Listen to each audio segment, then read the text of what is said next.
Dans le Tanya d'aujourd'hui, Yom Rishon, on rentre dans une nouvelle partie du Tanya qui s'appelle Igeret HaKodesh. Pourquoi on l'appelle Igeret HaKodesh? Parce qu'en vérité, c'est un recueil de toutes les lettres, enfin de beaucoup de lettres plutôt, de Rabbi Shneur Zalman, qu'il avait écrit de ses mains au Chassidim. Et donc, les enfants du Admor HaZaken ont décidé de l'inclure dans le livre du Tanya. Il commence Igeret HaKodesh en disant qu'il est hyper content du fait que les Chassidim ont pris sur eux de finir tout le chasse de Gemara. Comment? Bah, ils se partageaient tout le chasse de Gemara. On voit que ce minag-là continue d'exister jusqu'à nos jours, puisque on partage le chasse et on finit en un an tout le chasse. Euh, on commence soit le 19 qui se lève, Yutet qui se lève, ou soit Chavdalet Tevet, qui sont deux dates importantes. Quand on dit qu'on partage, ça veut dire que chacun prend une partie du chasse. Et le rabbi dit qu'en vérité, quand une personne fait partie de cette Chalukat HaShatz, de cette partition du chasse, ben c'est comme si qu'il avait terminé tous les livres. Parce que la puissance du Kaal, le fait de faire des choses ensemble, c'est un peu comme quand on partage un Teilim, c'est comme si on a tout fait. Et Rabbi Shneur Zalman, il dit que justement, que Torah chez BLP, donc le chasse, ça amène la puissance. Il y a deux Torahs. Il y a la Torah chez Birtav, la Torah écrite, elle est chesed, elle est que bonté, elle vient d'Hachem. Par contre, la Torah orale, elle est puissance, elle est ose. Pourquoi? Parce que quand on étudie la Torah orale, on se renforce de puissance vis-à-vis d'Akadosh Baruch Hu.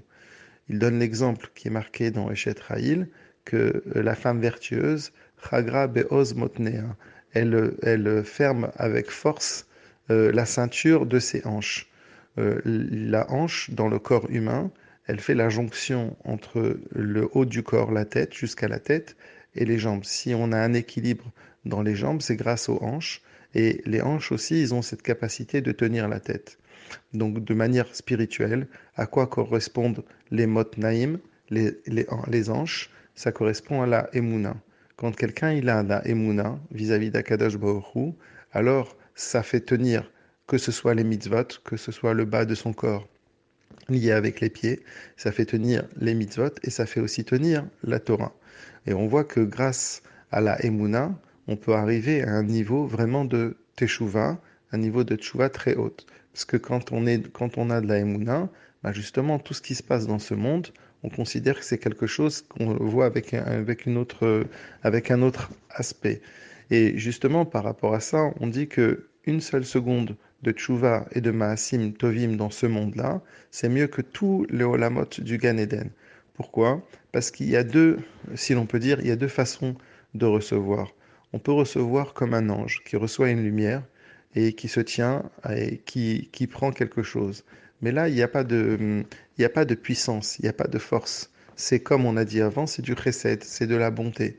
On dit que les anges, quand ils sont dans le Gan Eden, ou bien les Neshamot qui profitent du Gan Eden, eh ben, elles ont un profit, mais ce profit ne leur permet pas d'avoir de la puissance. Par contre, quand quelqu'un il est sur Terre, il a les difficultés il a les épreuves qui sont face à lui, ben justement, la Emouna, ça amène cette puissance-là, ce ose, ça amène cette force qu'en un seul instant, on peut monter, on peut gravir des échelons énormes.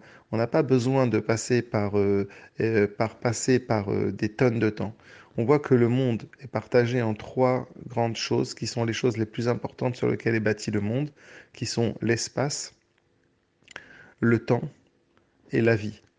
Et quand on a la Emouna en Akadosh Baruch Hu, alors l'espace, ben, on arrive à le transcender, le temps aussi, on arrive à le dépasser, et la vie, on arrive à être complètement lié avec la vie. C'est ça justement la puissance de la Emouna qui nous permet en un seul instant de pouvoir s'attacher éternellement avec Akadosh Baruch Hu.